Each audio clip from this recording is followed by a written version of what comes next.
बनता है कि हम उसकी सेवा करें। उसके बाद भगवान ने सभी जीवों को बनाया, गौ माता के बाद पेड़ पौधे सब कुछ बनाया, सब कुछ। अब भगवान ने सब कुछ बना तो दिया, अब भगवान ने सोचा कि मैंने बगीचा तो लगा दिया, माली तो चाहिए ना जो इसकी रख रखाव कर सके, इसकी देखभाल कर सके। तब भगवान ने मनुष्य बनाया कि वो हर जीव का ध्यान रखे, इस प्राकृतिक का ध्यान रखे, इस प्राकृतिक की रक्षा करे, जीव की रक्षा करे और धर्म की रक्षा करे। शास्त्र कहते हैं धर्म रक्षति रक्षति धर्मस्य, धर्म रक्षति धर्मस्य, अर्थात जो धर्म की रक्षा करता है धर्म उसकी रक्षा करता है। तो जब धर्म ही मिट जाता है तो मनुष्य का श्रम पतन हो जाता है, मनुष्य श्रम मिट जाता है, मनुष्य श्रम। इसलिए धर्म की अगर परिभाषा की बात करें तो धर्म उसे कहा जाता है जिस रास्ते पर चलने से हमारा कल्याण हो, और अधर्म किसे कहा गया है जिस रास्ते पर चलने से मात्र और मात्र हमारा विनाश हो। मनीरा पी ली, बड़े नाली में उठा के पड़ोसी ला रहे, ये क्या जीवन, क्यों लिया मनुष्य, क्यों बने मनुष्य? जब पड़ोसी उठा के ला रहे, क्या मिला मनुष्य बनकर? अगर ऐसे ही जीवन जीना था तो क्या ऐसे जीवन था, है ना? पूरा जीवन नशे में खो दिया, क्या जीवन नहीं है ना? उसको आता है जो अपनी ही रक्षा ना कर सके, जो अपने ही धर्म की रक्षा ना कर सके, जो अपनों की ही रक्षा ना कर सके, जो अपने ही कल्चर की, धर्म की मैंने बात कही, जो रक्षा ना कर सके, फिर वो जीवन ही क्या? बोलिए श्री राधे राधे। तो इसी प्रकार से धर्म और अधर्म हमेशा साथ चलते रहे। मान लीजिए धर्म और अधर्म दोनों सगे भाई, धर्म और अधर्म दोनों। इसी प्रकार से महाराज पांडु और महाराज पांडु के बड़े भाई थे धृतराष्ट्र। धृतराष्ट्र आंखों से अंधा, पांडु छोटा भाई जो कि बुद्धिमान था, ज्ञानी, सब कुछ दिखाई देता। पांडु बड़ा धर्मी था। पांडु के 5 पुत्र थे, युधिष्ठिर, भीम, अर्जुन, नकुल, सहदेव, और धृतराष्ट्र के अन्य 100 पुत्र। सबसे बड़ा धृतराष्ट्र, लेकिन धृतराष्ट्र आंखों से अंधा, लेकिन अपने पुत्र से बड़ा मोह था। पुत्र बेशक गलत भी हो तब भी अपने पुत्र के साथ था, कभी पुत्र को समझाता नहीं था कि बेटा ये गलत है, नहीं, पुत्र बेशक गलत हो फिर भी पुत्र के साथ था। और धृतराष्ट्र को एक बड़ी चिंता थी कि मैं राजा क्यों नहीं बना, मेरा भाई पांडु क्यों राजा बना, और कारण ये कि मेरे पास नेत्र नहीं, इसके कारण मेरा भाई राजा बना दिया गया। देखिए झगड़े किसी गैर से नहीं होते, झगड़े तो अपनों से ही होते हैं, जलते तो अपने ही है ना? कोई मुंबई से थोड़ी लाएगा आप लोगों को जलने वाला, बोलने वाला, नहीं, अपने ही जलते हैं। जब हम तरक्की पे होते हैं ना, हमारे श्री गुरु महाराज जी ने एक छोटी सी बात कही थी, जब आप लोग तरक्की पे हो तो कैसे पता चलेगा आप लोग तरक्की पे हो? पता है आप लोग कैसे पता? जब लोग आपकी निंदा करने लग जाए, तब लोग आपकी चुगली करने लग जाए तो समझ लेना है कि तुम लोग प्रगति कर रहे हो, तुम लोग अच्छे रास्ते पर चल रहे हो, है ना? और लोग आपकी तारीफ करने लग जाए ना, सोच लेना चले गए अब तो राम जी के, क्योंकि तारीफ तो मुर्दों की होती है। जीते जी की कोई तारीफ करता है श्री महाराज? नहीं ना, जब चला जाता है ना वो फिर कहते हैं आदमी बहुत अच्छा था। जीते जी को तो कभी अच्छा नहीं बोलते, है ना? तो धृतराष्ट्र जो था वो बड़ा दुखी था इस चीज से और बड़ा जलता था अपने भाई पर कि मुझे राजा क्यों नहीं बनाया गया, मेरे भाई को क्यों बनाया गया। और वो धृतराष्ट्र चाहता था कि पांडु राजा बने तो वो मेरा पुत्र दुर्योधन बने, ना कि कोई और। हमारे श्री गुरु महाराज कहते थे कि अंधा वो इंसान, धृतराष्ट्र को अंधा कहा गया। क्यों कहा गया धृतराष्ट्र को अंधा? अंधे तो सूरदास जी भी थे, आंखें तो उनके पास भी नहीं थी, लेकिन सूरदास जी को किसी ने अंधा नहीं कहा। सूरदास जी थे ना, वो भगवान के बड़े प्रेमी, बड़े आनंदमय भक्त। कभी सूरदास जी को किसी ने अंधा नहीं कहा, लेकिन धृतराष्ट्र को सबने अंधा कहा। हमारे श्री गुरु महाराज कहते थे कि अंधा वो इंसान नहीं होता जिसकी आंखें नहीं होती, अंधा वो होता है जिसकी आंखें होती। कितनी बड़ी बात। अंधा कौन होता है? जिसकी आंखें होती है। वो अंधा नहीं होता जिसकी आंखें नहीं होती, वो तो नेत्रहीन है। अंधा तो वो है जिसकी आंखें है, क्योंकि आंख होते हुए भी सत्य नहीं देख पा रहा, आंख होते हुए भी धर्म नहीं देख पा रहा, है ना? देखा है ना, गांवों में अगर पंचायत हो तो बड़े बड़े लोग बैठे रहते हैं, पंचायत में बैठे रहते हैं, तो बड़े बड़े लोग बैठे रहते हैं। अब एक गरीब का झगड़ा हो गया और एक अमीर का झगड़ा हो गया, दोनों गरीब और अमीर झगड़े में वो पंचायत में आ गए, तो अमीर की तरफ तो सब बोलेंगे हाँ भाई ये ठीक है, गरीब की तरफ कोई नहीं बोलेगा। क्यों? क्योंकि वहां अंधे हैं, सच्चाई तो देखेंगे ही नहीं देखेंगे ना, सच्चाई की तो खोज करनी नहीं भाई, पैसे वाला जो कर रहा है वो ठीक होगा, ये क्या? अमीर का तो कुत्ता भी मर जाएगा, पब्लिक आ जाएगी देखने के लिए, और बड़ा बैठ के कहेंगे वो बड़ा महंगा कुत्ता लेके आए थे लाला जी, बहुत बुरा होगा, बहुत बुरा। और गरीब का बच्चा भी चला जाए ना, कोई 4-5 ही आदमी बड़ी मुश्किल से जाएगी, है ना? होता है ना ऐसे? बोलिए श्री राम। तो समय बीतता गया और किसी कारणवश है ना, महाराज पांडु, जब पांडव छोटे छोटे थे ना, महाराज पांडु स्वर्ग सिधारे। महाराज पांडु स्वर्ग सिधारे तो मजबूरी में धृतराष्ट्र को राजा बना दिया गया। अब धृतराष्ट्र महाराज बन गए हस्तिनापुर के। अब समय बीता, समय आगे बढ़ा तो पांडव जवान हो गए, तो कहा कि भाई अब तो पांडव जवान हो गए, क्यों ना युधिष्ठिर को राजा बना दिया जाए। अब धृतराष्ट्र के मन में बात आई, बोला जब तो मेरे पास नेत्र नहीं थे, मुझे राजा नहीं बनाया गया, अब मेरे बेटे दुर्योधन को कोई राजा नहीं बना रहा है, सब युधिष्ठिर को राजा बनाना चाह रहे हैं, मैं ऐसा नहीं होने दूंगा, कुछ भी करूंगा मैं ऐसा नहीं होने दूंगा। तब पांडव है ना अपने महल में सो रहे थे, धृतराष्ट्र दुर्योधन क्या करवाता है, दुर्योधन है ना महल में आग लगवा देता है।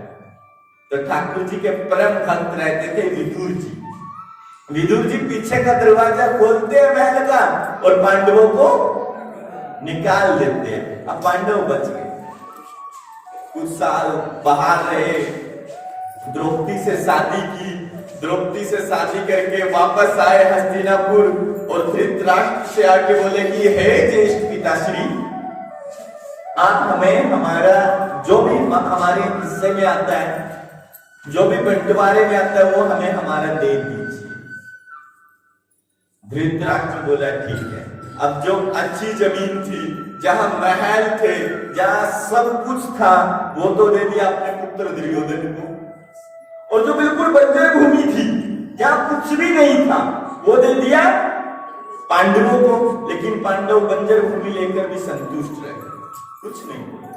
और पांडवों ने मेहनत की उस बंजर भूमि में, मेहनत करके इंद्र देवता को प्रसन्न किया, इंद्र देवता को प्रसन्न करके वहां एक सुंदर सा महल बना, और उस महल में सभी जादुई कला। कमाल महल के अंदर जो भी जाता, मानो यहां पौधा है, हाथ लगाते पौधा नहीं, मानो यहां पानी है, हाथ लगाया पानी नहीं, सभी जादुई कला उस महल में। तभी उस नगरी का नाम रखा इंद्रप्रस्थ। क्यों? इंद्र देवता के द्वारा बनाया। क्या नाम रखा?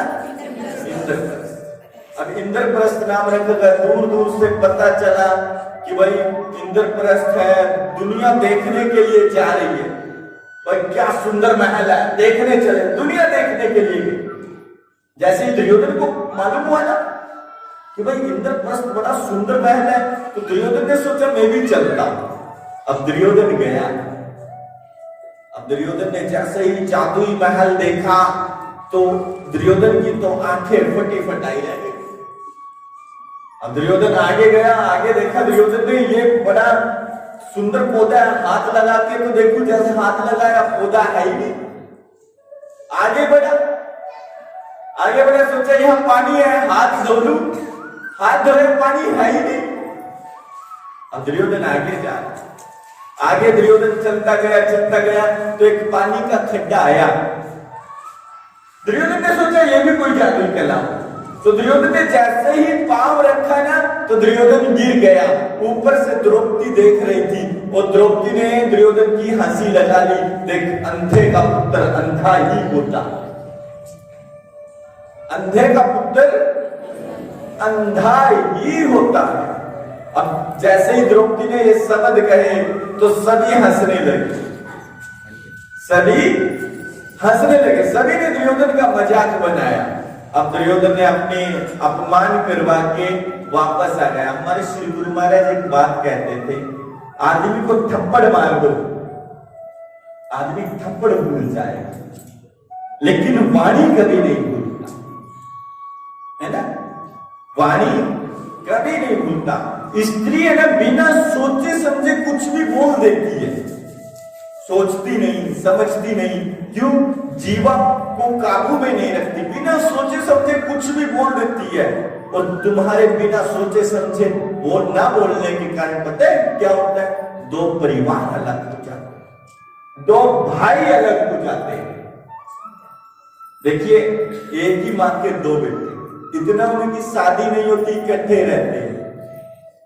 जब से पत्नी आई तो वो अलग क्यों हो गए, घर अलग क्यों हो गया, परिवार अलग क्यों हो गया? समझा है, सोचा है क्यों? कारण क्योंकि जीवा पे लगाम नहीं, जीवा पे लगाम नहीं। पहले राम लक्ष्मण भरत शत्रुघ्न चारों भाई एक ही महल में रह लेते थे, आज नहीं रह सकते। आज तो शादी होने के एक साल बाद ही अलग अलग बैठ जाए। कारण क्योंकि स्त्री सोच समझकर नहीं बोलती, और जब स्त्री सोच समझकर नहीं बोलती ना तो ये लड़ाइयां बहुत लंबी जाती है ना, दो भाइयों को अलग कर देती है, यहां तक कि मां और बेटे को अलग कर देती है। किसी ने कहा कि लोग है ना अपनी लड़की को कन्यादान में देते है ना, कितना बड़ा वो सहन करना पड़ता होगा कि अपनी लड़की को किसी को कन्यादान में दे दिया। नहीं, ऐसा नहीं है, मां अपने बेटे को दान में देती है, वो अपनी बेटी को कन्यादान में नहीं देते, मां अपने बेटे को कन्यादान में देती है। लड़की को दान मां देती है अपने बेटे को, अपना बेटा एक लड़की को दे।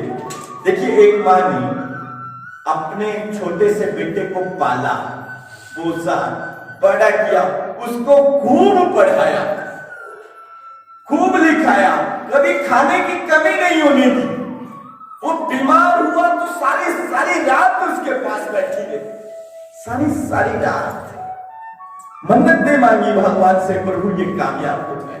कोई संत आ जाता था, भागी भागी जाती उसकी शरण में कि महाराज जी मेरा बेटा कामयाब हो जाएगा। किसी ने कहा कि कॉलेज में एडमिशन कराओ, पूरी पूंजी लगा दी अपने बच्चे को कामयाब करने के लिए, यहां तक कि अपने आप को भी गिरवी रख दिया, है ना? ऐसे ही है ना श्रीमान? नहीं है क्या? कुछ नहीं करते अपने बच्चों के लिए, और फिर बच्चों की शादी होती है, उसी बेटे की शादी होती है, बहू आती है, फिर वही मां वही पिता कि बेटी मेरा बेटा आज से तेरा, मेरा बेटा आज से तेरा, और बेटी जो तेरे पति ने कमाया वो भी तेरा, और जो हम दोनों ने साथ माता पिता ने कमाया वो भी तेरा, ये ले जा। वो भी तेरा, जो आपने, जो तुम्हारे पति ने कमाया वो तो तेरा ही। मैंने अपना बेटा पाला पोसा बड़ा किया, सब कुछ किया अपने बेटे के लिए, वो भी अब से तेरा, और जो मैंने कमाया वो भी तेरा, सब कुछ दे दिया। फिर वो बेटा कमा कर लेकर आता है, माँ के हाथ में थोड़ी ना पेंशन रखता है, सैलरी आती है माँ के हाथ में रखता है क्या? नहीं ना, चुपचाप अपनी पत्नी को दे देगा। पत्नी भी बड़े अच्छे से धरेगी, एक बार भी ये नहीं सोचेगा कि माँ को भी कुछ दे दे। 100, 50, 500 माँ के भी हाथ में रख। क्यों? उसने पाला है, उसने अपने पूरे जीवन की कमाई लगा दी उस पिता ने, लेकिन एक बार भी ये नहीं सोचेंगे कि हम एक 50 रुपए, 100 रुपए, 500 रुपए उनको भी दे। अरे मंदिर में जाके हम 5,000, 10,000 दान तो कर आते हैं, गुरुद्वारे में जाके हम लाखों लाखों दान कर आते हैं, है ना, गौशाला में जाके हम दान कराते हैं। कभी माँ से एक बार पूछते हैं क्या, माँ तुझे कुछ पैसों की जरूरत है क्या, कुछ दूं क्या? कभी पूछते क्या? एक बार पिता से पूछते क्या, पिताजी आपके शूज ठीक नहीं है, आपने शूज मैंने डाले हुए, मैं नए डालकर दूं क्या? और क्या कहते हैं बच्चे, माँ के पास क्या कमी है? कहते ना कोई यार माँ को भी देते 500, 700 रुपए कुछ दे देते, तो बहू भी कह देती माँ के पास क्या कमी है, माँ तो पैसे दबा कर बैठी है। माँ के पास कहां पैसों की कमी है, माँ तो दबा कर बैठी है। माँ के पास कोई धन की कमी थोड़ी ना, माँ के पास तो बहुत है, जानबूझकर नहीं निकालती। कहां लेकर जाएगी? बहू बोल देती है बुढ़िया कहां लेकर जाएगी?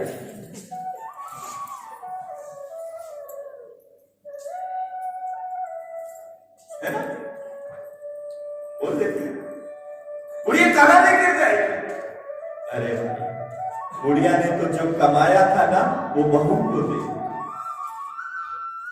वो बहू को दे दी। 25 साल उस बच्चे को पाला पोसा बड़ा किया, 25 सैलरी भी उसकी ले नहीं सकती, 25 महीने की कमाई भी ले नहीं सकती, तो दान कौन करता है? सोच ले, अरे 25 सैलरी जो नहीं ले सकती, जो अपना हक नहीं जमा सकती, वो बड़े सीने चोरी छाती करके कह देती है मेरा पति कमाता है। क्यों? पढ़ाया था, गोली बेचती थी,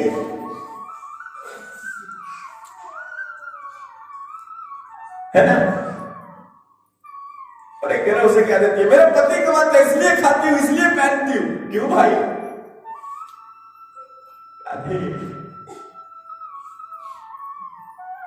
चलो पूछे क्या, अपने माता पिता की सेवा करोगे तो धर्म के मार्ग। बोलिए श्री राधे राधे, श्री राधे राधे, श्री राधे राधे, हरे कृष्ण।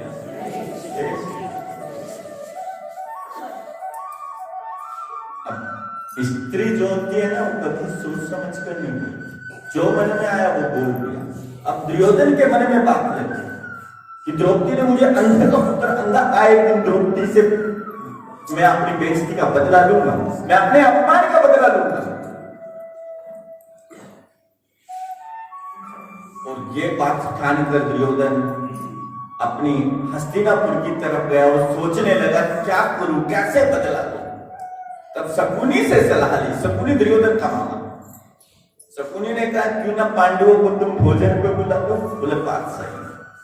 तो दुर्योधन ने 5 पांडवों को कहा कि तुम मेरे छोटे भाई हो, एक ही चाचा ताऊ के बच्चे हैं हम तो हमारे महल कभी भोजन पे आओ। बोले ठीक है। अब 5 पांडव भोजन करने के लिए हस्तिनापुर गए। वहां सामने ही धृतराष्ट्र को देखा तो युधिष्ठिर ने सबसे पहले धृतराष्ट्र को प्रणाम किया कि हे ज्येष्ठ पिताश्री, आपके चरणों में मेरा दंडवत प्रणाम। फिर भीष्म पितामह को देखा, उनको प्रणाम किया। गुरु द्रोणाचार्य को देखा, उनको प्रणाम किया। कृपाचार्य को देखा, उनको प्रणाम किया। सबको प्रणाम किया और सबको प्रणाम करके अच्छे से भोजन किया। और भोजन करके पांचों वापस ही अपने महल की तरफ जाने लगे। तो दुर्योधन ने कहा, अरे युधिष्ठिर, आज जुआ नहीं खेलेगा? बोले नहीं भ्राताश्री, कहाँ जुआ, बस चलते। बोले नहीं आओ ना, आज क्यों ना जुआ खेला जाए? बोले ठीक। अब पांचों पांडव जुआ खेलने के लिए बैठे। जुए की सबसे फर्स्ट रूल क्या होता है जानते हो? जब जुआ खेलते हैं ना, पहली बार तो जीतते हैं, हारते नहीं।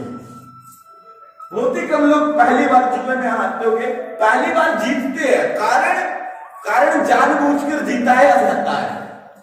क्यों? पहली बार अगर हार गया तो वो कभी जुआ नहीं खेलेगा, और पहली बार अगर जीत गया फिर चाहे जमीन क्यों ना बिक जाए, है ना?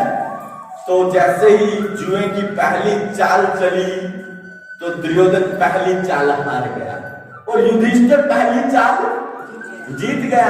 अब दुर्योधन ने बड़ी तारीफ की युधिष्ठिर की, अरे वाह भ्राताश्री, आप तो जुए में सर्वश्रेष्ठ हो, आपको तो हराना बड़ा मुश्किल है, आपको तो कोई हरा ही नहीं सकता। युधिष्ठिर बोला, दूसरी चाल चली, दूसरी चाल में युधिष्ठिर जीत गया और तारीफ की कि भाई लगता है आपसे तो जीतना बड़ा मुश्किल है, आपसे कोई जीत ही नहीं सकता। अब तीसरी चाल चली, तीसरी चाल में युधिष्ठिर हार गया। अब युधिष्ठिर जीत गया साहब।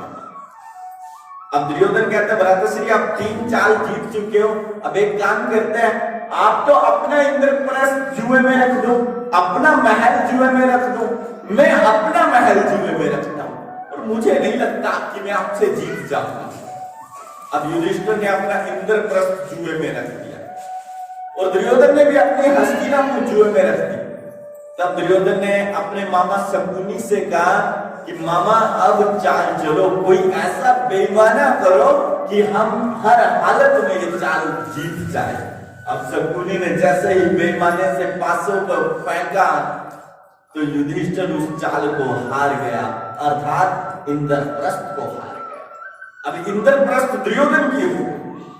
दुर्योधन बोला, भाई बड़ी मुश्किल से हराया, एक काम करो कुछ और रखो। बोले क्या रखूं? बोले अपने भाइयों को रख दो।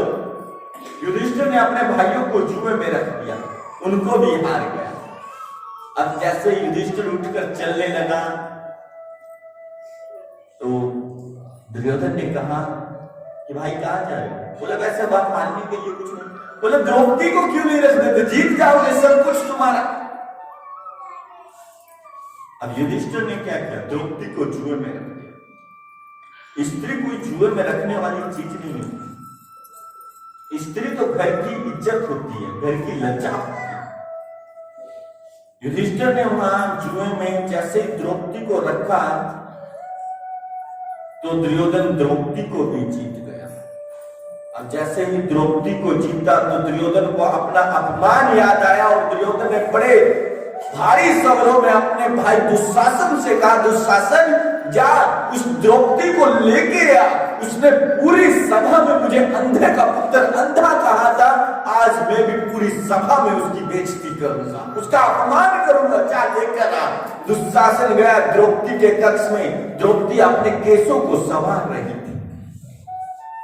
दुशासन ने जाते साथ द्रौपदी के केसों को पकड़ लिया। द्रौपदी बोली, दुशासन क्या कर रहा है, मेरे केसों को कैसे पकड़ा? दुशासन बोला, द्रौपदी तेरी बोलने की हिम्मत नहीं है, तेरे बोलने की हिम्मत नहीं है। तुम्हारा पांडव, तुम्हारा युधिष्ठिर तुम्हें जुए में हार चुका है, अब तुम हमारी हुई। द्रौपदी बोली, स्त्री को कोई जुए में रखते हैं और स्त्री पर कोई ऐसे किसी का अधिकार नहीं होता। दुशासन मेरे केसों को छोड़ दो, नहीं तो तुम्हारा पूरे कौरवों का विनाश होगा। दुशासन ने द्रौपदी की बात नहीं मानी। दुशासन ने द्रौपदी को जमीन पर गिरा और उसके बालों को पकड़कर, उसके केसों को पकड़कर खींचता हुआ पूरे दरबार में लेकर गया और पूरे दरबार में पटक कर मारा। और दुर्योधन ने कहा कि दुशासन, द्रौपदी ने पूरी सभा में मेरी बेइज्जती की थी, इसने कहा था अंधे का पुत्र अंधा होता है, हमारी पूरी सभा में बेइज्जती की, तुम भी इसकी पूरी सभा में बेइज्जती करो, पूरी सभा में इसका अपमान करो। दुर्योधन, दुशासन द्रौपदी को नीमस्तक करता। स्त्री के पास अगर सबसे बड़ी चीज होती है वो होती है लज्जा, तन, इज्जत, और वही स्त्री की चली जाए तो स्त्री कहीं की नहीं। जैसे दुशासन द्रौपदी की साड़ी खींचने के लिए आगे बढ़ा, द्रौपदी हाथ जोड़कर धृतराष्ट्र के पास भागी भागी धृतराष्ट्र से जाके बोली कि हे धृतराष्ट्र, मैं तो तुम्हारे पुत्र की बहू हूं ना, पांडव तुम्हारे ही तो पुत्र है, तुम्हारे ही तो परिवार है, और आप हमारे परिवार के बड़े हो, सबसे बड़े आप ही हो, आप मेरे ससुर के सगे भाई हो, आप मेरे ससुर हो। हे धृतराष्ट्र, हे पिताश्री, हम मेरी लज्जा बचाओ, मेरी इज्जत को बचाओ, क्योंकि एक स्त्री का धर्म होता है कि वो एक स्त्री की इज्जत बचाए। हे पिताश्री, मेरी रक्षा करो, मेरी इज्जत बचाओ, देखो ना पूरी सभा में मुझे नंगा कर रहे हैं, मेरी इज्जत बचाओ, कृपा करो, कृपा करो। धृतराष्ट्र ने कुछ नहीं कहा और मुख को मोड़ लिया। द्रौपदी भागी भागी अपने पांडवों के पास गई और पांडवों से हाथ जोड़कर बोली कि तुम पांचों ने तो मुझसे शादी की है, और पति के धर्म को समझिए, पति का धर्म होता है कि अपनी पत्नी की इज्जत की रक्षा करना, अपने पत्नी के मान सम्मान की रक्षा करना। आज मेरी इज्जत पर बात बने, आज पूरी सभा में मेरी इज्जत जा रही है, मेरी इज्जत उछल रही है, अब मेरी रक्षा क्यों नहीं करते? आप मेरी रक्षा करो ना, आप मेरी इज्जत को बचाओ ना। लेकिन पांचों पांडव गर्दन नीचे करके खड़े। द्रौपदी बोली, मैंने क्या नहीं किया तुम लोगों के लिए? तुम लोगों के लिए सुबह उठती, खाना बनाती, चूल्हा चौका सब कुछ करती, तुम लोगों के कपड़े धोती, तुम लोग सुखी होते तो मैं सुखी होती, तुम लोग दुखी होते तो मैं दुखी होती, और आज मुझ पर दुख आया तो आप लोग गर्दन नीचे करके खड़े हो गए। आज मुझ पे कष्ट आया, अगर आप लोगों पे कष्ट आता है तो मुझ पे कष्ट आता है, अगर आप लोगों पे सुख आता है तो मुझ पे सुख आता है। आज मुझ पे अकेले पे कष्ट आया तो आप लोग गर्दन नीचे करके खड़े हो, मेरी रक्षा नहीं करो। लेकिन पांचों पांडव कुछ नहीं बोले, गर्दन नीचे करके खड़े।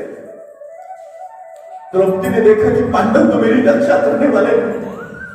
द्रौपदी ने इधर देखा उधर देखा तो भीष्म पितामह को खड़ा हुआ दिखाई दिया। द्रौपदी भागी भागी भीष्म पितामह के पास गई और भीष्म पितामह से हाथ जोड़कर बोली कि हे भीष्म पितामह, मैं आपके बेटी जैसी बेटी ही हूं, आप मेरे पिता समान हो, और आप इस पूरी सभा में सबसे बड़े हो।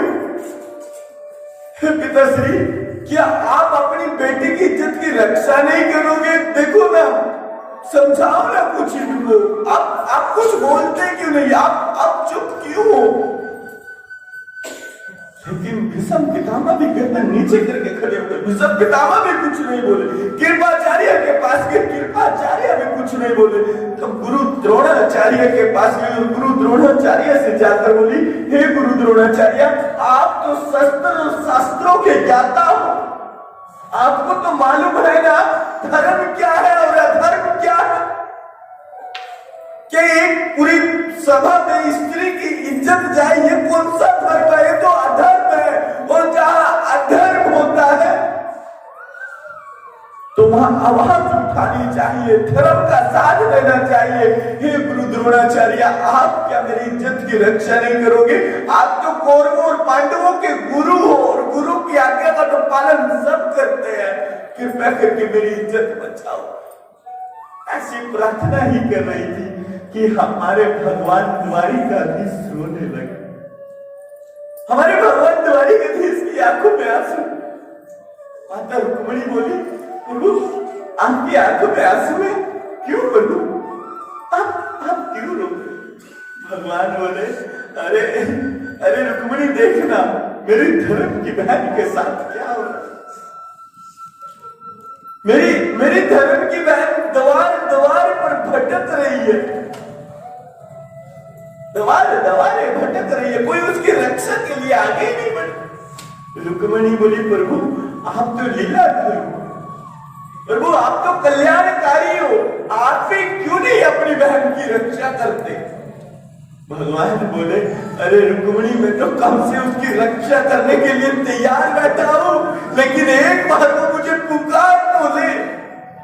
अभी तो उसको मुझ पे विश्वास ही नहीं, अभी तो उसको इन लोगों पे ही विश्वास है। यहाँ कोई द्रौपदी की इज्जत की परवाह नहीं कर रहा है, यहाँ सब ये सोच रहे हैं कब इसके वस्त्र उतरे, कब हम नहीं देखें। एक स्त्री के कपड़ों की तरफ कोई नहीं देखता, देखते क्या है कि इसके कपड़े कम हो तो हम नहीं। भगवान कहते हैं यहाँ कोई इसका है ही नहीं, जिनको ये अपना मान रही है वो इसके है ही नहीं, वो तो मात्र इसका तमाशा देखना चाह रहे हैं, मात्र तमाशा। हे रुक्मिणी अगर द्रौपदी मुझे पुकारे तो मैं शीघ्र चला जाऊं। उधर द्रौपदी गुरु द्रोणाचार्य से अपनी इज्जत की भीख मांग रही, कह रही है कि हे गुरुवर मुझे बचा लो, लेकिन गुरु द्रोणाचार्य ने भी आंखें नीचे कर। और ये सब कुछ देखकर दुर्योधन जोर जोर से हंसने लगा कि द्रौपदी अब तुम्हें कौन बचाएगा। अब द्रौपदी पूरी सभा में खड़ी हो गई और पूरी सभा में खड़ी होकर द्रौपदी ने अपने दोनों हाथ जोड़ दिए और दोनों हाथ जोड़कर द्रौपदी बोली प्रभु क्षमा करना, प्रभु क्षमा करना। मैं इस समाज को अपना सोचती थी, मैंने इस समाज के लिए क्या कुछ नहीं किया। मैं इस समाज को अपना सोचती थी, मैं सोचती थी कि ये सब मेरे है, ये सब मेरे, मैं इनकी सेवा में लगी रहती थी, कभी इनको रोटी, कभी इनको पानी, कभी इनके कपड़े, इनकी सेवा में लगी रहती थी। लेकिन प्रभु आज मैं समझ गई मेरा कोई नहीं, अब मैं आपकी शरण में आई। प्रभु अगर अब मेरी इज्जत जाती है ना तो जाने दो, प्रभु अब अगर मेरी इज्जत जाती है ना तो जाने दो, मेरा कुछ नहीं जाएगा प्रभु, अब तो आपका जाएगा। लोग आपको कहेंगे कि द्रौपदी भगवान की शरण में आई थी, भगवान भी द्रौपदी की इज्जत बचा नहीं पाए, द्रौपदी की इज्जत बचा नहीं पाए। ऐसे ही द्रौपदी ने भगवान को पुकारा तो भगवान शीघ्र ही द्रौपदी के पास आ गए और आसमान में खड़े हो गए। और दुर्योधन जैसे ही दुशासन द्रौपदी के आगे बढ़ा और दुशासन ने द्रौपदी के कंधे से साड़ी को उतारा और जैसे ही साड़ी खींचने लगे और जैसे ही द्रौपदी की साड़ी उतरने लगी तब भगवान ने भी अपना पीतांबर फेंक दिया और द्रौपदी की साड़ी के साथ जोड़ दिया। और जैसे जैसे दुशासन साड़ी खींचता वैसे वैसे द्रौपदी की साड़ी बढ़ जाती, जैसे जैसे दुशासन साड़ी खींचता वैसे वैसे द्रौपदी की साड़ी बढ़ जाती, खींचता रहा साड़ी बढ़ती रही। अब साड़ी का बहुत बड़ा चट्टा लग गया, इतना बड़ा चट्टा लगा कि द्रौपदी दुशासन साड़ी खींचते खींचते थक गया और चक्कर आके गिर गया, चक्कर आके गिर गया और भगवान ने द्रौपदी की इज्जत की रक्षा की। देखिए यही हाल हम लोगों का है, बिल्कुल एकदम से। हम पे कोई मुसीबत आती है ना, हम सोचते हैं कि ये मेरा बड़ा अच्छा मित्र है, ये शायद मुझे मुसीबत से निकाल दे, सोचते हैं ना। हम उसके पास फोन करते हैं, पहले तो हम सुख में फोन करते हैं ना, ए भाई कैसा है, वो कहता है रे भाई ठीक, भाई कभी मेरी जरूरत तो बताना। हाँ भाई वो सुख है ना आपके पास, धन दौलत है, वो गुड़गांव वाले काका भी आएंगे मिठाई का बड़ा बड़ा डब्बा लेके। क्यों भाई, धन दौलत है तुम्हारे पास, मिठाई का अच्छा अच्छा डब्बा लेके आए। वो यमुना नगर वाली चाची भी आई है ना, वो दिल्ली वाले मामा जी भी आए, सब आएंगे और बहुत मिठाई सिठाई लेके आए, और जैसे ही गरीबी आई ना फिर कोई नहीं आएगा, फिर तो कोई फोन भी नहीं उठाएगा। क्यों? अमीर हो, पैसा है, कुछ है आपके बस का, तो सब फोन करेंगे। क्यों करेंगे फोन? क्योंकि सबको ये है भाई देना थोड़ी ना, कुछ लेना ही पड़ सकता है। और गरीबी आ गई तो क्या सोचेंगे, फोन मत कर, पता नहीं क्या मांगे। अक्सर देखो होगा ना, हम गरीब के घर जाएंगे तो केले लेकर जाएंगे, है ना, और अमीर के घर जाएंगे तो मिठाई लेकर जाएंगे। सोचने की बात। अमीर के घर जाएंगे क्या लेके जाएंगे? मिठाई, वो भी अच्छे वाली दुकान से। जाते हैं मंत्री तंत्री के पास जाएंगे, क्या लेके जाएंगे? देखा ना भाई, कुछ काजू बादाम ले लो। क्यों? मंत्री जी से काम करवाना। अब मंत्री जी कौन सा वो काजू बादाम देखते, वो भी साइड में रख देते। और गरीब के घर जाना पड़े, केले पकड़ा। अर्थात इतना सुख है तुम्हारे पास, इतना ये समाज तुम्हारा है, जिस दिन दुख आया ना फिर कोई तुम्हारा नहीं। द्रौपदी के पास सुख था, सब थे, द्रौपदी के पास दुख आया कोई भी नहीं। अब जब दुख आता है ना हम भटकते हैं, यार तू काम कर देगा क्या, यार तू कर देगा, कोई नहीं करता। फिर भगवान की याद आती, हरि की याद आती, फिर उस काम को हमारे गोविंद जी गरीबों के साथ, गोविंद है ना, बोलिए ना श्री राधे। और भगवान किसी को कुछ बनाता है ना, किसी को अमीर बनाया, किसी को अच्छा खासा पैसा दिया, भगवान सोच समझ के बनाता है। भगवान सोचता है कि मैं इस बच्चे को धर्मी बनाता हूं। क्यों? क्योंकि ये धर्म पे लगा है। अगर भगवान ने आप लोगों को कुछ दिया है ना, तो क्यों दिया जानते हो? कारण जानते हो? नहीं ना, आप लोगों को रोटी खाने के लिए थोड़ी ना, रोटी तो गरीब भी खाता है। आप लोगों को भगवान ने इसलिए दिया कि आप इससे धर्म का काम कर सको, धर्म का कार्य कर सको, धर्म की रक्षा कर सको। लेकिन नहीं, धन आती साथ तो घमंड आ जाता है। धर्म, फिर तो भगवान को गाली देते, मैं भगवान को मानता ही नहीं। तेरे पास पैसा इसलिए नहीं मानता, तेरे पास धन है इसलिए नहीं मानता। जिस दिन चले गए उस दिन मानेगा, है ना? बोलिए ना श्री राधे। हरे कृष्णा हरे कृष्णा हरे कृष्णा। आज इस समय में किसी के पास कुछ है और उसके पास घमंड नहीं है, अहंकार नहीं है, तो वो राम जी जैसा। सब कुछ होते हुए भी, आजकल तो थोड़ा सा कुछ हो जाए तो अहंकार पहले आता है ना, और सब कुछ होते हुए भी अहंकार नहीं है, घमंड नहीं है, वो राम जैसा है, वो राम राज्य लेकर आ सकता है। और मैं उनको राम जरूर बोलता हूं, है ना? बोलिए श्री राधे राधे। हरे कृष्णा हरे कृष्णा। अब द्रौपदी की जैसे ही इज्जत बची तो द्रौपदी ने अपनी साड़ी वापस अपने कंधे पर रखी और कंधे पर रखकर बोली, अपने केसों को खोलकर कि दुर्योधन इन केसों को तब बांधूंगी तब तेरा वध होगा। और ऐसा कहकर द्रौपदी पांडवों के साथ जंगल में चली गई। जंगल में काफी साल रहे। काफी साल रहने के बाद युधिष्ठिर बोला कि अब चलते अपना राजपाट वापस लेते। अब पांचों पांडव वापस ही आए। वापस आए तो धृतराष्ट्र से आकर बोला कि हे ज्येष्ठ पिताश्री, अब तो हमने वनवास काट लिया, अब आपसे प्रार्थना है कि अब हमें हमारा इंद्रप्रस्थ वापस दे दीजिए। लेकिन दुर्योधन पांचों पांडवों को धक्का देकर बाहर निकाल देता है। कहता है, अरे जाओ भिखारियों जाओ, तुम्हें तुम्हारा इंद्रप्रस्थ तो छोड़ो, मैं तुम्हें 5 पग भूमि ना दूं? मैंने सब जीत रखा, भागो यहां से। किसी को कुछ नहीं। अब पांचों पांडव बैठ गए और पांचों पांडव बैठकर सोचने लगे कैसे हम अपना हक वापस लें। तो अर्जुन कहता है, क्यों ना अपना श्री युद्ध कर। देखिए, जब हम किसी मुसीबत में हो ना और कोई हल ना निकले तो शास्त्र कहते हैं कि उसका लास्ट उपाय युद्ध है ना? हमें युद्ध करना चाहिए। शास्त्र क्या कहते हैं? इतने बड़े बड़े युद्ध हुए, रावण जी ने युद्ध किया रावण से, है ना। भगवान श्री कृष्ण ने अनेकों अनेक युद्ध किए।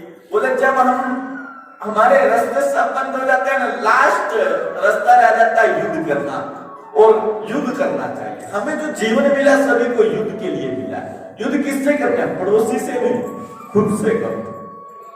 पड़ोसी में क्यों बुराइयां देखते हो? खुद में देखो, एक बार खुद से भी तो लड़ो कि हमारे अंदर कहां कमी है, उसको खत्म करो, उसके साथ लड़ो। बोलिए ना श्री राधे। तो पांचों पांडव कहते हैं ठीक है, युद्ध करते हैं।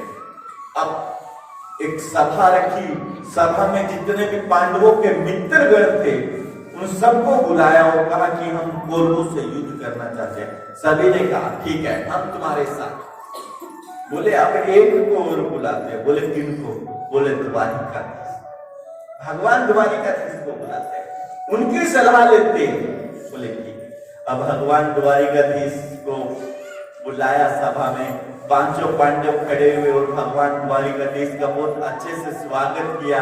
अच्छे से स्वागत करके ऊंचे से आसन पे भगवान को बिठाया और भगवान के चरणों को धोकर अर्जुन बोले प्रभु हम कौरवों के साथ युद्ध करना चाहते। भगवान बोले अर्जुन युद्ध से बहुत कुछ समाप्त हो जाता है, ढेर सारी स्त्रियां विधवा हो जाती है, ढेर सारे बच्चे अनाथ हो जाते हैं।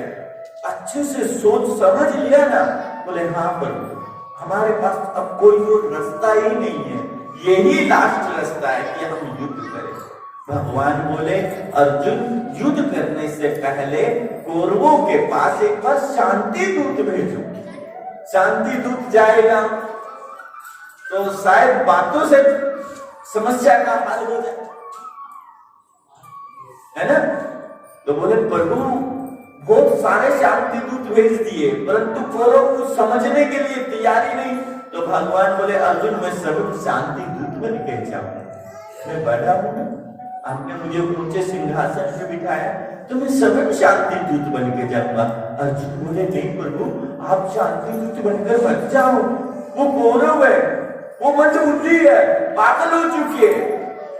प्रभु आप शांति दूत बनकर जाओगे कोई बात नहीं, लेकिन उनमें अक्ल नहीं, वो पता नहीं आपका मान सम्मान रखे या न रखे, क्या कह दे वो आपको। प्रभु अगर उन्होंने आपका अपमान कर दिया ना, हमारे भगवान का अपमान कर दिया तो हम कहीं के नहीं रहे। प्रभु आप भगवान बोले नहीं नहीं अर्जुन मुझे शांति दूत बनकर जाना हो। बोले नहीं प्रभु मत जाओ। माता कुंती ने भी रोका। भगवान बोले नहीं मुझे जाना ही होगा, मुझे शांति दूत बनकर जाना चाहिए। भगवान ने प्रस्ताव भेजा हस्तिनापुर, धृतराष्ट्र ने के सामने जैसे ही प्रस्ताव और धृतराष्ट्र को जैसे ही मालूम हुआ कि स्वयं द्वारिकाधीश हस्तिनापुर में शांति दूत बन के आ रहा है, तो धृतराष्ट्र ने पूरी नगरी की सफाई कराई, पूरी नगरी को फूलों से सजा दिया। तो गुरुजी से पूछा हमने कि गुरुजी धृतराष्ट्र ने पूरी नगरी को फूलों से क्यों सजाया, कारण क्या? जब धृतराष्ट्र भगवान का भक्त था ही नहीं तो पूरी नगरी को क्यों इस तरीके से सजा दिया? तो हमारे श्री गुरुवर कहते हैं कि धृतराष्ट्र को भगवान से कोई लगाव नहीं है, कोई प्रेम नहीं, लेकिन भगवान के साथ स्वार्थ है, वो स्वार्थी है। क्योंकि भगवान जो द्वारिकाधीश थे ना वो सबसे बड़े दुनिया के राजा थे, वर्ल्ड के, पूरी दुनिया की सेना एक तरफ और भगवान द्वारिकाधीश की सेना चतुरांगी सेना एक तरफ। धन दौलत में भी वो सबसे बड़े, हर चीज में सबसे बड़े। इसीलिए धृतराष्ट्र को मालूम है कि हमारा युद्ध पांडवों के साथ होने वाला है, तो हमें द्वारिकाधीश की सहायता की लेनी पड़ेगी। और द्वारिकाधीश सहायता तब देंगे तब हम उनकी अच्छी खातिरदारी करेंगे। अब गांव में कोई नेताजी आए, सोचना, तो नेताजी आए तो वो कली कुली अच्छे से नहीं डालेंगे, वो फिर तीर के निशाने भी बनाएंगे, क्यों नेताजी आए, है ना, फूलों की माला इत्यादि। अब कोई मान लीजिए यहाँ एकदम से भगवान प्रकट हो जाए, काफी तो डाउट करेंगे उस कोने पे, कहां भगवान प्रकट हुए, है ना। तो धृतराष्ट्र को भगवान के साथ स्वार्थ है, उनको कुछ पाना है, भक्ति नहीं है, क्या नहीं है? भक्ति नहीं है। अब जैसे आप ही में पूछोगे जो सुबह जल चढ़ाने महादेव पर जा रहे, तो जल चढ़ाना भक्ति नहीं है। भक्ति क्या है? किस भाव से चढ़ा रहे हो? एक तो घमंड से चढ़ा रहे हो, देख लो बोले बाबा 16 सोमवार हो गए लगातार जल चढ़ाते चढ़ाते। बोले बाबा अगर अब आपने मेरा काम नहीं किया ना, मुझे पूरा 16 सोमवार हो गए आपके व्रत रखते रखते, अगर अब आपने मेरा काम नहीं किया ना, मैं आपके व्रत छोड़ के मंगलवार के व्रत रखना शुरू कर दूं। है ना? होता है ऐसा, है ना? मंगलवार जी आपने भी मेरा काम नहीं किया ना, मैं शुक्रवार के व्रत रखना शुरू कर दूं। नहीं होता ऐसा, है ना? तो ये हो गए धृतराष्ट्र वाले। अरे भगवान एक है, अनेक नहीं है। कितने? एक है। भगवान अनेक नहीं है, भगवान तो एक ही है, एक ही शक्ति है ना? बोलिए श्री राधिका। तो भगवान कितने? एक, अनेक नहीं है, लेकिन हम उनको अनेक बना देते हैं। कोई कहता ब्रह्मा जी बड़ा, कोई कहता शिव बड़ा, कोई कुछ, लेकिन भगवान एक है। धृतराष्ट्र भगवान से की भक्ति के लिए उनका स्वागत नहीं कर रहे हैं। धृतराष्ट्र भगवान का स्वागत इसलिए कर रहे हैं क्योंकि भगवान से कुछ लेना है। अब जैसे विदुर जी को पता चला, विदुर जी भगवान के परम भक्त, विदुर जी को मालूम पड़ा कि भगवान सब मारे, तो विदुर जी गए धृतराष्ट्र के पास। धृतराष्ट्र से जाकर विदुर जी बोले, धृतराष्ट्र मालूम है ना कौन आ रहा है? सबम त्रिलोकी नाथ आ रहे हैं, तीनों लोगों के स्वामी, तीनों लोगों के मालिक स्वयं भगवान आ रहे हैं। धृतराष्ट्र तुम्हारे नेत्र नहीं है कोई बात नहीं, परंतु उनके दर्शन अपने अंदर की आंखों से करना। हे धृतराष्ट्र मैं तुम्हारे अच्छे के लिए बोल रहा हूं। भगवान आकर जैसा भी बोले ना, भगवान शांति दूत बनकर आ रहे हैं। भगवान आकर जैसा भी बोले चुपचाप उनकी बात मान लेना। अगर तुमने बात नहीं मानी ना, तो फिर पूरे कौरवों का विनाश हो जाएगा। हे धृतराष्ट्र, कौरवों का विनाश और ना विनाश आपके हाथ में। अगर आज आपने भगवान की बात मान ली तो सभी कौरव ठीक ठाक रहेंगे, जीवित रहेंगे। अगर आज भगवान की बात ना मानी ना, तो समस्त कौरवों का विनाश हो जाएगा। अब धृतराष्ट्र भगवान को भगवान नहीं मानते। अब धृतराष्ट्र बोले विदुर जी से कि विदुर जी आपको पता है पुत्र प्रेम क्या होता है, पुत्र मोह क्या होता है? विदुर जी बोले नहीं, मुझे नहीं पता कि पुत्र प्रेम क्या होता है, पुत्र मोह क्या होता है। तो धृतराष्ट्र ने तुरंत ही विदुर जी को ताना दिया, हाँ विदुर जी तुम्हें कहां पता होगा, तुम्हारे पास कोई पुत्र थोड़ी ना है। विदुर जी निसंतान थे, कोई संतान नहीं, बोले तुम्हारे पास पुत्र थोड़ी ना है कि तुम्हें पुत्र प्रेम का पता चले, तुम्हें पुत्र मोह का पता चले। विदुर जी ने भी तुरंत जवाब दिया कि हे धृतराष्ट्र, अगर मेरे पास दुर्योधन जैसे पुत्र हो ना, तो मैं ठीक हूं बिना पुत्र के, मैं ऐसे ही ठीक हूं, मुझे ऐसा अधर्मी पुत्र नहीं चाहिए। हे धृतराष्ट्र, पुत्र अगर अधर्मी हो उसका त्याग कर देना चाहिए। विदुर जी की नीति बोलती, पुत्र अगर अधर्मी हो उसका त्याग कर देना चाहिए। हे धृतराष्ट्र, स्त्री के अंदर अगर लज्जा ना हो उसका भी त्याग कर देना चाहिए। हे धृतराष्ट्र, मां के अंदर अगर ममता ना हो उसका भी त्याग कर देना चाहिए। गुरु अगर लालची हो उसका भी त्याग कर देना चाहिए।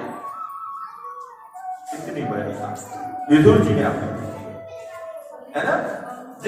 जिस अगर पुत्र अधर्मी है तो उसका त्याग करने में ही भला, उसका त्याग करो। मां के अंदर अगर ममता ना हो फिर मां कैसी? मां के अंदर ही अगर ममता ना हो फिर मां कैसी? उसका भी त्याग कर देना चाहिए। स्त्री के अंदर अगर लज्जा ना हो, शर्म ना हो, लज्जा ना हो, शर्म ना हो, उसका भी त्याग कर देना चाहिए, नहीं कुल विनाश हो जाएगा। स्त्री के अंदर लज्जा ना हो उसका भी त्याग कर देना चाहिए। गुरु अगर लालची हो, अगर जो गुरु ही लालची हो गया फिर ज्ञान कैसे देगा? गुरु अगर लालची हो उसका भी त्याग कर देना चाहिए। हे धृतराष्ट्र, तुम्हारा पुत्र अधर्मी है, तुम्हें अपने पुत्र का त्याग करना चाहिए। अगर तुम अपने पुत्र का त्याग नहीं करोगे तो तुम्हारा पुत्र समस्त कौरवों के विनाश का कारण बनेगा। ये बात दुर्योधन ने सुन ली। दुर्योधन ने जैसे ही इन बातों को सुना, दुर्योधन भागा हुआ आया और आकर बोला, अरे विदुर जी क्या कर रहे हो? मेरे पिताजी को मेरे ही बारे में भड़का रहे हो, गलत शिक्षा दे रहे हो, मैं तुम्हें अभी नौकरी से निकाल दूंगा। विदुर जी बोले, तुम मुझे क्या नौकरी से निकालोगे? मालिक अगर अधर्मी हो, उस मालिक का मैं त्याग कर देना चाहिए। मैं सरल तुम्हारी नौकरी छोड़कर जा रहा हूं। विदुर जी ने तभी धृतराष्ट्र की नौकरी को छोड़ा और चले गए। अब विदुर जी ने अपनी पत्नी विदुर रानी से कहा कि विदुर रानी, ये जो भी हमने महल खड़ा किया, जो भी गाड़ी घोड़े है, ये सब हमने धृतराष्ट्र के यहाँ से कमाया, तो मैं इन सबको दान करके जाना चाहता हूँ और बस हरि कीर्तन में मगन होना चाहता हूँ। पत्नी अच्छी है विदुर रानी। विदुर रानी बोली, ठीक है स्वामी, ऐसा ही करते। तो सब कुछ दान किया। सब कुछ दान करके विदुर और विदुर रानी चले गए नदी के तट। नदी किनारे गए, वहां पर जाता एक सुंदर सी झोपड़ी बनाई। सुंदर सी झोपड़ी बनाकर अच्छे से उस झोपड़ी में हरि कीर्तन करने लगे। एक दिन विदुर जी बोले अपनी पत्नी विदुर रानी से कि विदुर रानी, ये बताना, तुम्हें ना कान्हा जी को अपना क्या मानती है? क्या रिश्ता है तुम्हारा कान्हा जी के साथ? तो विदुर रानी बोली, स्वामी, मैंने ना कभी भी कान्हा जी को है ना भगवान के रूप में देखा नहीं। एक बार है ना, मैं तो कान्हा जी को जब भी देखती हूँ ना, तो अपने बेटे के रूप में देखती हूँ, अपने लल्ला के रूप में देखती हूँ।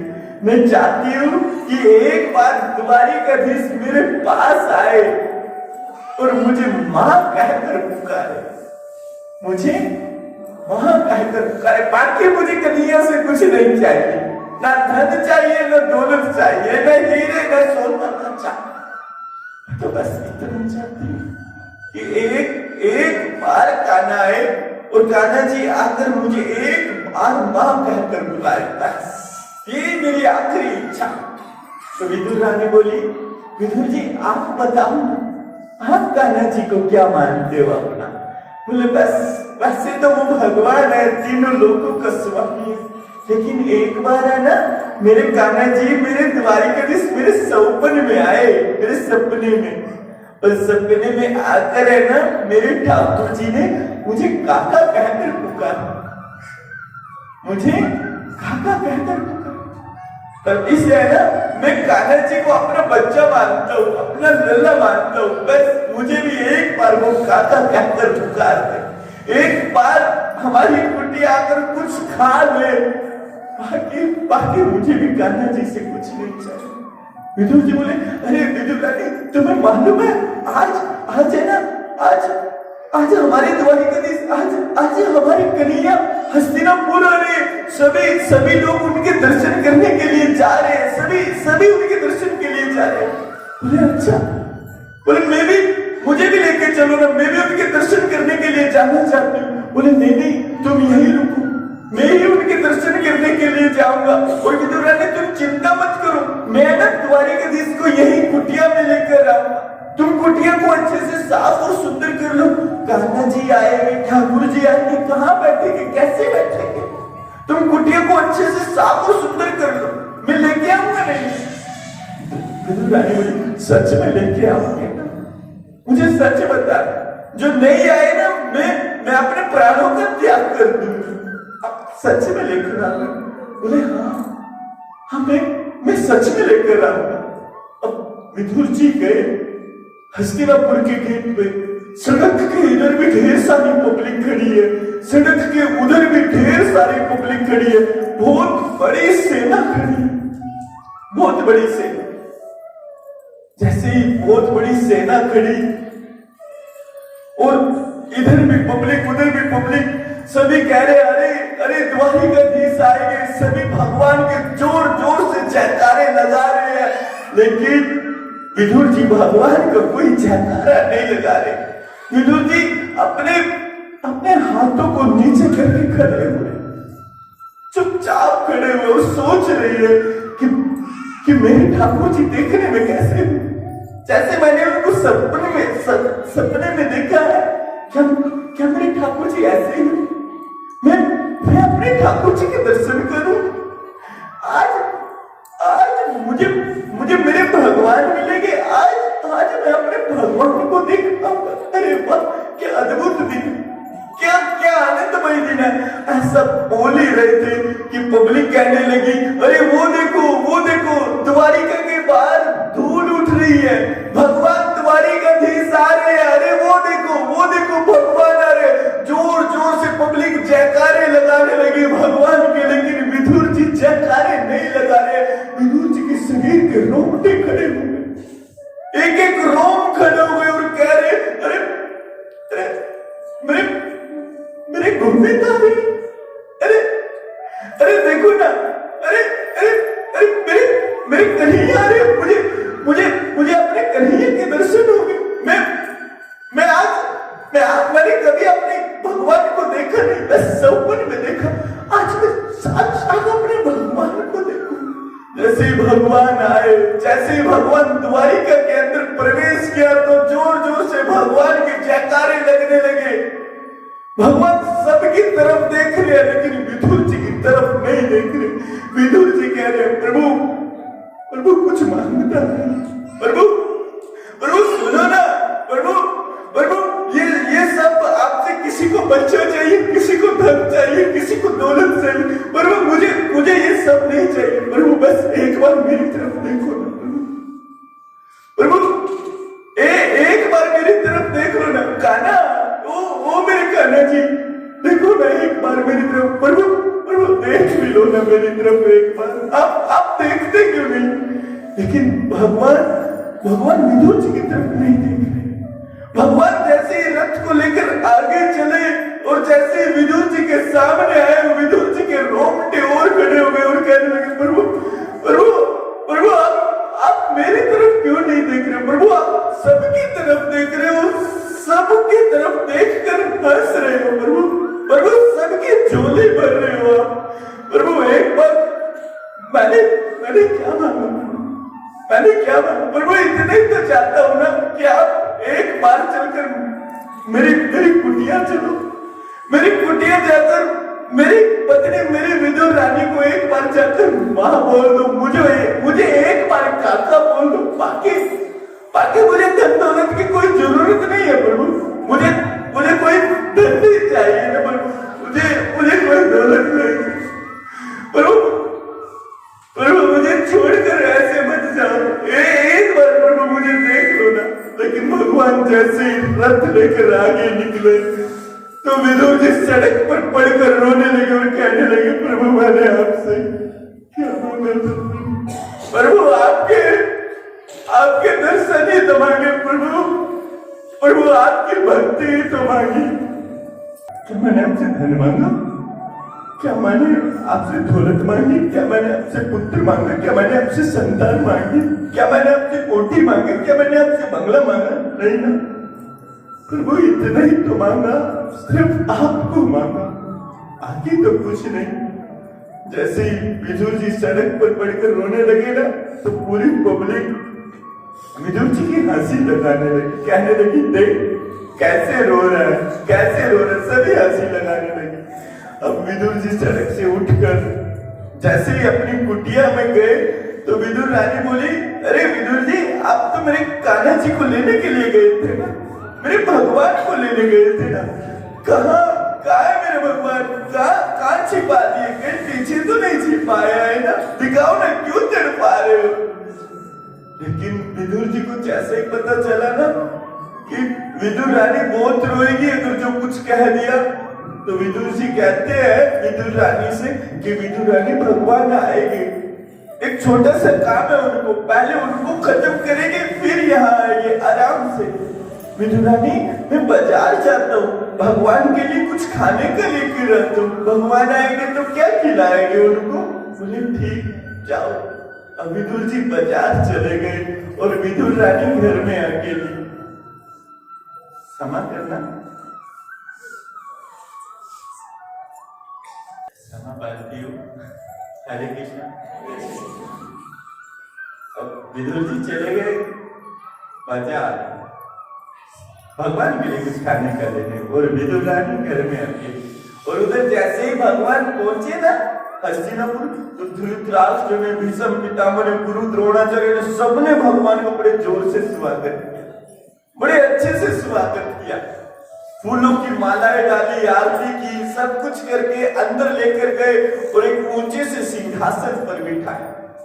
भगवान ऊंचे से सिंहासन पर बैठ गए और धृतराष्ट्र तुरंत ही भगवान से बोले कि प्रभु, हे द्वारिकाधीश, किस कारण से आपका यहाँ आना, किस कारण से आप यहाँ पर आए, क्या हुआ ऐसा कि आप यहाँ पर आए? तो भगवान बोले, हे धृतराष्ट्र, मैं यहाँ शांति दूत बनकर आया हूँ, कोई राजा बन के नहीं आया, मैं शांति दूत बन के आया हूँ।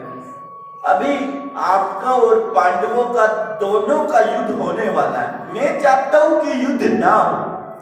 धृतराष्ट्र बोले कि हे द्वारिकाधीश, हम भी कहाँ चाहते हैं युद्ध हो। बोले ठीक है, इस युद्ध को टालने के लिए एक काम करते हैं, मैं पांडवों के लिए आधा राजपाट तो नहीं मांगता, लेकिन इतना कहूंगा कि क्यों ना आप 5 पांडवों के लिए 5 गांव ही दे दो। अगर आपने पांडवों के लिए 5 गांव दे दिए ना, तो ज्यादा कुछ नहीं, मैं मना लूंगा उनको, वो मान जाएंगे मेरी बात। तो दुर्योधन बोला, हे द्वारिकाधीश, उन फकीरों को 5 गांव तो छोड़, मैं 5 पग भूमि न दूं। 5 गांव तो बहुत दूर की बात है, मैं 5 पग भूमि न दूं, जाओ, कुछ नहीं दूंगा। तो तुरंत ही बोले, तभी भगवान बोले, अरे दुर्योधन, ये तुम नहीं बोल रहे हो, ये तो तुम्हारा अहंकार बोल रहा है। तुम नहीं बोल रहे हो, ये तो तुम्हारा अहंकार बोल रहा है, ये तुम्हारा घमंड बोल रहा है, और जो पूरे कौरवों के विनाश का कारण बनेगा। दुर्योधन बोले, अरे द्वारिकाधीश, तुम शांति दूत बनकर आए हो, तो शांति दूत की मर्यादा में रहो। मैं चाहूं तो अभी तुम्हें बंदी बनाकर घेर दूं जेल के अंदर। भगवान बोले, अरे दुर्योधन, तुम मुझे बंदी बनाओगे? मैं चाहूं तो अभी पूरे कौरवों का विनाश कर दूं, सभी को अभी इधर उधर करके चला जाओ। दुर्योधन बोले, अच्छा, मैं अभी तुम्हें बंदी बनाता हूं। तो दुर्योधन कर्ण से बोले कि कर्ण उठ, और उठकर इस द्वारिकाधीश को बंदी बनाओ। तो जैसे ही कर्ण ने तलवार निकाली, दुर्योधन ने तलवार निकाली और भगवान को बंदी बनाने के लिए आगे बढ़े, तो तुरंत ही भगवान के सारथी सिंहासन से खड़े हो गए और खड़े होकर बोले, अगर मेरे भगवान की तरफ किसी ने उंगली भी कर दी तो मैं अभी उसका यहीं पर हाथ काट दूंगा, अभी काट दूंगा। तो भगवान ने सारथी के कंधे पर हाथ रखा और हाथ रखकर कहा कि हे सारथी, आप शांति से बैठ जाओ, क्रोध ना करो, मैं स्वयं इनको देख लूंगा। तो भगवान अपने सिंहासन से खड़े हुए और खड़े होकर बोले, दुर्योधन, मुझे बंदी बनाना चाहते हो? आओ, बनाओ मुझे बंदी। कर्ण, मुझे बंदी बनाना चाहते हो? आओ, बनाओ मुझे बंदी।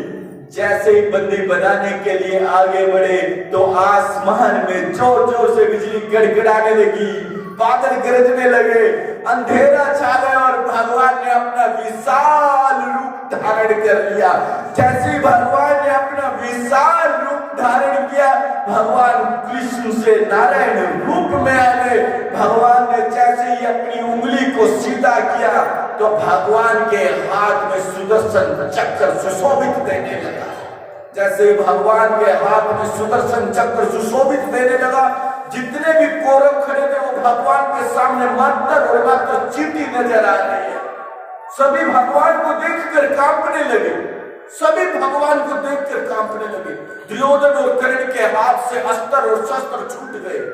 तभी भीष्म पितामह अपने सिंहासन से खड़े हुए और खड़े होकर प्रार्थना की, हे चतुर्भुजम् हस्तिकं चक्रं सुशोभितं शान्ते भगते वत्स शांति लक्ष्मीकांतम।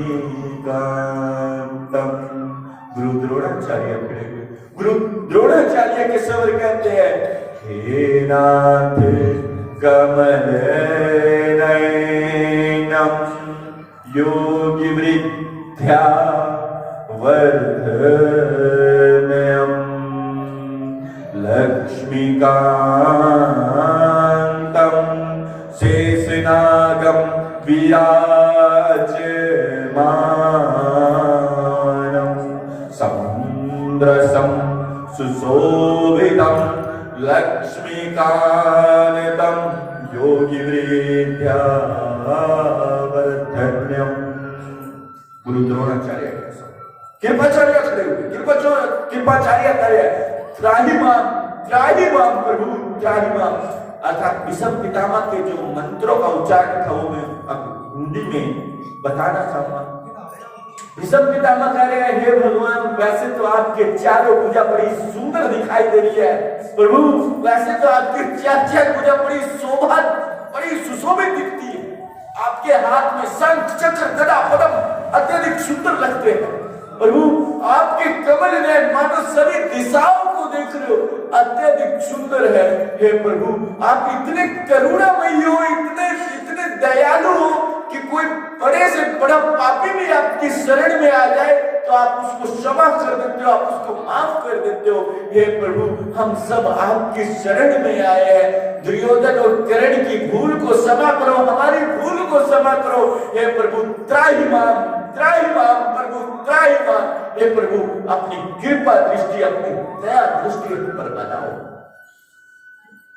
दुर्योधन भी हाथ जोड़कर माफी मांगता है, कर्ण भी भगवान से हाथ जोड़कर माफी मांगते हैं और भगवान भी अपने क्रोध को शांत करते हैं और फिर से सूक्ष्म रूप में कृष्ण रूप में आ जाते हैं। दुर्योधन कहता है कि हे द्वारिकाधीश हमें क्षमा कर। वो भगवान बोले ठीक है क्षमा कर। भगवान जैसे ही जाने लगे, दुर्योधन ने भगवान के हाथ पकड़ा, हाथ पकड़ कर बोला प्रभु कहाँ जा रहे हो? बोले बस जा रहा हूं, मैंने माफ कर दिया, कोई बात नहीं जा। बोले अरे द्वारिकाधीश, अरे भगवान मैंने ना आपके लिए 56 भोग बनाया। कितना? 56 प्रकार का। आपने कभी खाया नहीं होगा, आपने कभी खाया नहीं होगा, मैंने आपका 56 भोग बनाया, आइए ना एक बार थोड़ा 56 भोग खाइए। अब भगवान बोले अरे अरे दुर्योधन तेरा भाव नहीं है मुझे खिला, तेरे पास बेशक 56 भोग हो, बेशक तेरे पास कितना भी भोग हो, परंतु मैं क्या करूं उस भोग का जब तेरा भाव है ही नहीं मुझे खिलाने का। इसीलिए दुर्योधन मैं तेरा 56 भोग नहीं खाता।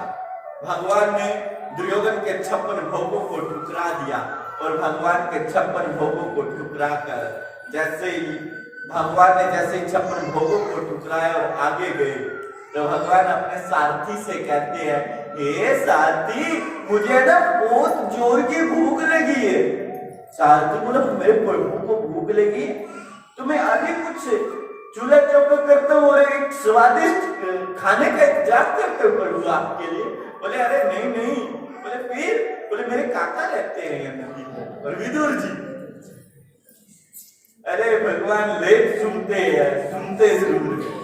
बोले मेरे काका रहते हैं यहाँ नदी के तट पर, मैं अपने काका के यहाँ जाकर भोजन करता। बोले ठीक प्रभु जैसे आपकी इच्छा। अब गए विदुर जी की कुटिया, विदुर जी बाजार गए हुए गए थे, विदुर जी बाजार गए हुए, घर में कौन? अकेली विदुर है।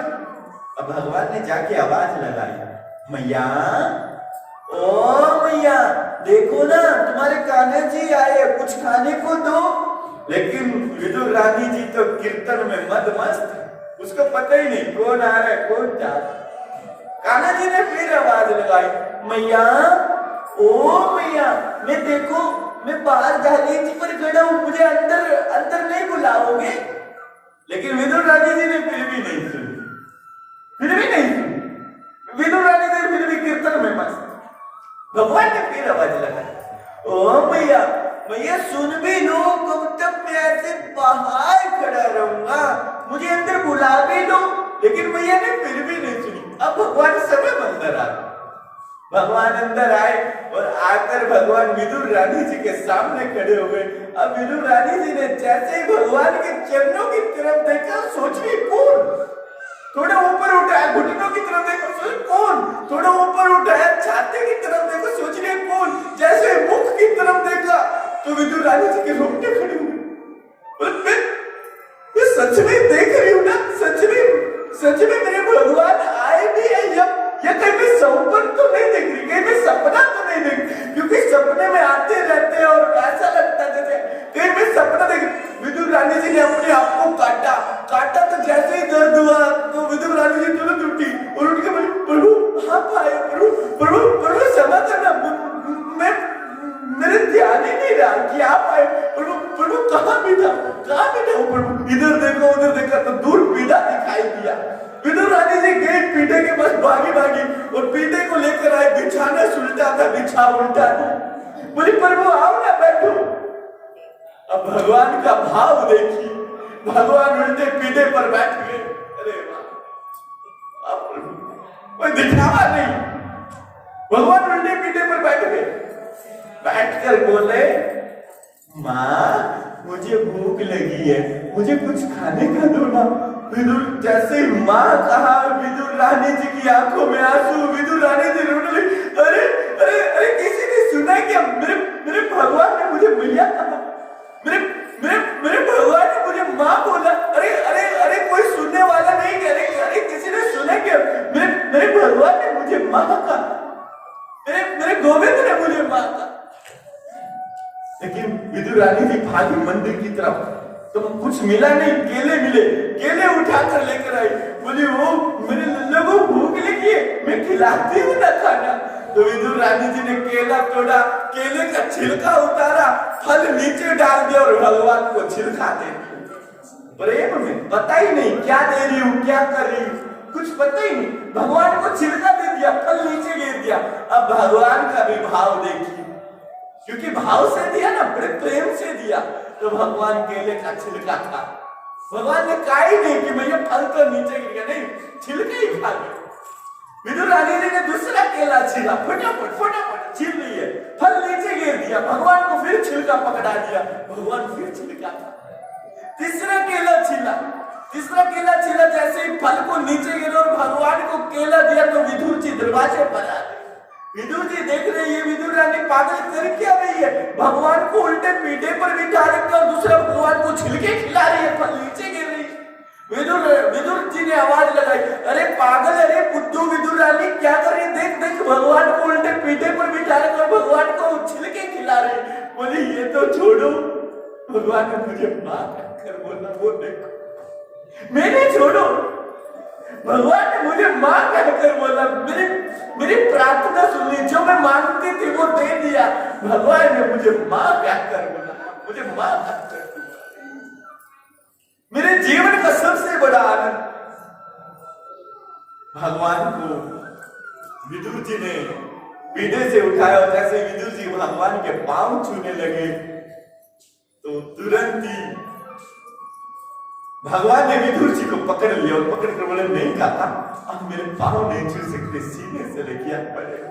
तो विदुर जी की आंखों में आंसू, देखो ना भगवान ने मेरा भी सपन पूरा कर दिया, भगवान ने मुझे काका कहकर बुलाया, मुझे काका कहकर। तो भगवान बोले, काका मुझे भूख लगी है, मुझे कुछ खाने का दो। बोले वो भूख लगी है, मैं अभी कुछ खाने का बना देता हूँ ना, कोई स्वादिष्ट व्यंजन बना देता हूँ। लेकिन भगवान तो बड़े जल्दी में होते हैं, तो भगवान ने इधर देखा उधर देखा, तो विदुर जी की एक पतीली पड़ी थी जिसमें एक झूठी खिचड़ी थी। तो विदुर जी ने उस खिचड़ी को उठाया, भगवान ने उस खिचड़ी को उठाया और भगवान झूठी खिचड़ी खाने लगे, वो भी रात की बासी। विदुर जी बोले, प्रभु क्या कर रहे हो, ये बासी खिचड़ी है और हमारी झूठी है रात की। भगवान बोले, तुम भी तो मेरे। भगवान का सर्वश्रेष्ठ भोजन जानते हो क्या है? भगवान को सबसे प्रिय क्या है? माखन भगवान ने 11 साल तक खाया, इतना यशोदा मैया के पास। भगवान का सर्वश्रेष्ठ भोजन, अगर भगवान को भोग लगता है तो खिचड़ी का लगता है। कोई गोड़िया मठ का शिष्य है यहाँ पर? है डॉक्टर साहब? गोड़िया मठ हर रोज भगवान को खिचड़ी का भोग लगाता है ना? तो भगवान को बड़ी खिचड़ी दी है और भगवान ने देखिए दुर्योधन के 56 भोगों को ठुकरा दिया और विदुर जी की खिचड़ी को अपना लिया, खाया और ढेर सारी विदुर जी से बातें की। और जैसे ही भगवान वापस जाने लगे तो विदुर जी की आंखों में आंसू और विदुर जी रोने लगे। भगवान कहते हैं काका मैं तो हमेशा तुम्हारे पास, बोलिए श्री राधे। अब भगवान विदुर जी के पास से गए। जैसे पांडवों को पता चला कि भगवान का वहां पर अपमान हुआ है, बड़े इंसल्ट किया उन लोगों ने, तो पांडव बोले अब तो युद्ध होके ही रहे। उन्होंने कुछ भी करना था लेकिन हमारे भगवान का अपमान नहीं करना था, अब तो युद्ध होके ही रहेगा। भगवान ने क्या दिया, ठीक है करो। अब युद्ध की तैयारी हो, युद्ध के लिए स्थान चुन लिया कुरुक्षेत्र। युद्ध की बड़ी अच्छी तैयारी होने के बाद ध्यान से कथा सुने, भैया आप सभी से प्रार्थना, कथा नहीं सुन रहे हो ना, आप बोल रहे हो, क्यों बोल रहे हो? आनंद नहीं आ रहा है। श्री राधे राधे। अब दुर्योधन बोला सब अपने मामा शकुनी से कि मामा अब तो हम युद्ध जीत जाएगा ना, देखो हमारी सेना कितनी बड़ी है, हमारी सेना में भीष्म पितामह है, बहुत बड़े योद्धा है, वो अपनी इच्छा मृत्यु से जब वो चाहेंगे मैं मरुत्तम मरेंगे, कृपाचार्य है, सब गुरु द्रोणाचार्य, कितने बड़े बड़े योद्धा है, हम युद्ध जीत जाएंगे ना। तो शकुनी बोला नहीं भांजे अभी हम युद्ध नहीं जीत सकते। बोले क्यों? बोले युद्ध को वो जीतेगा जिसकी तरफ द्वारिकाधीश जाएंगे। बोला ऐसा क्या? बोले द्वारिकाधीश के पास दुनिया की सबसे बड़ी सेना, चतुरांगी सेना, एक तरफ तो पूरे विश्व की सेना और एक तरफ सिर्फ अकेले द्वारिकाधीश की सेना, इतनी बड़ी सेना, तो जिसकी तरफ द्वारिकाधीश जाएंगे वही महाभारत के युद्ध को जीतेगा। बोला फिर कैसे हम द्वारिकाधीश को अपनी तरफ करें? तो शकुनी बोला अरे भांजे उस दिन माफ कर तो दिया था द्वारिकाधीश ने आपको, आप जाओ और जाकर सहायता मांगो, वो किसी को खाली झोली नहीं भेजते। विकास एक तो आराम से बोल रहा है बेटा, ऐसे ऐसे बोलते हैं ना, कान में बोलते हैं, वो बोलना, बोलिए श्री राधे। अब बोले ठीक है मैं जाता हूं। अब दुर्योधन गए द्वारिका में माता रुक्मिणी से पूछा कहाँ है द्वारिकाधीश? माता रुक्मिणी बोली अपने कक्ष में सो रहे हैं। बोले अब भगवान गए, दुर्योधन गया कक्ष में, भगवान को सोते हुए देखा। अब घमंड इतना, अहंकार इतना, नहीं जाकर भगवान को प्रणाम किया, नहीं नतमस्तक किया, और क्या भगवान के सर के पास जाकर बैठ। थोड़ी देर बाद अर्जुन आया भगवान से सहायता लेने के लिए। अर्जुन ने भगवान को सोते हुए देखा तो अर्जुन ने भगवान के चरणों में दंडवत प्रणाम किया और भगवान के चरणों में बैठा। भगवान के चरणों में बैठा। देखिए जब हमारे बच्चे हैं ना, बड़ों के सर के पास बैठने लगते हैं ना, तो सोच लेना विनाश का कारण शुरू हो गया, घर का विनाश आरंभ हो गया। दुर्योधन का विनाश कहां हो गया था? जब वो भगवान के सर के पास जाकर गया। अब जैसे ही भगवान की आंखें खुली तो आंखें खुलती साथ तो सामने जाती है ना, तो सामने तो अर्जुन बैठा है, तो तुरंत ही बोले भगवान अरे अर्जुन तुम आए हो? तो अर्जुन बोला हाँ प्रभु मैं आपकी कृपा से आया हूं, मैं आपकी कृपा से आया हूं। बोले अच्छा। तो दुर्योधन भी तुरंत ही बोला अरे प्रभु इधर भी देख लो मैं दुर्योधन भी तो आया हूँ। भगवान बोले अरे हाँ तुम भी आए हो भाई, बताओ क्या करने आए हो? तो दुर्योधन बोला कि द्वारिकाधीश आपको तो पता ही है हम दोनों के बीच महाभारत का युद्ध होने वाला है, तो हम दोनों आपकी सहायता मांगने के लिए आए हैं। तो भगवान बोले ठीक है मैं आप दोनों की सहायता करने के लिए तैयार हूँ। एक तरफ तो है मेरी चतुरांगनी सेना जो युद्ध भी करेगी, अस्त्र भी चलाएगी, शस्त्र भी चलाएगी, और एक तरफ वो अकेला मैं ना तो युद्ध में अस्त्र उठाऊंगा ना शस्त्र उठाऊंगा, सिर्फ बैठा रहूंगा। तो दुर्योधन बोले कि द्वारिकाधीश जब आपने ना अस्त्र उठाना ना शस्त्र उठाना तो आपका क्या करूंगा? तो आप अपनी चतुरांगी सेना दे दीजिए। तो अर्जुन भी तुरंत बोला हाँ प्रभु दे दीजिए इसको चतुरांगी सेना, आप मेरी तरफ आ जाइए। प्रभु अब मुझे युद्ध में कोई हरा ही नहीं सकता, क्योंकि जिसकी तरफ भगवान हो उसके खिलाफ बेशक कोई पूरा संसार क्यों ना हो जाए, उसको कोई हरा ही नहीं सकता। प्रभु मैं बाकी कुछ नहीं चाहता आपसे, आप सिर्फ बैठे रहना, यही मेरे लिए बहुत बड़ी बात है ना। और प्रभु मैं अब युद्ध जीत गए। अब भगवान चले गए किसकी तरफ? अर्जुन की तरफ। और चतुरांगनी सेना ले गया दुर्योधन और महाभारत के युद्ध की तैयारी। बोलिए श्री राधे श्री राधे श्री राधे। आज भागवत कथा का तीसरा दिवस था, कल है ना भागवत कथा का चौथा दिवस है, मालूम छे। और कल की कथा लंबी भी चलेगी, कल तो ज्यादा टाइम चाहिए कथा का मुझे। कौन कौन देगा? कहाँ दोगे? आते तो 1 बजे थे।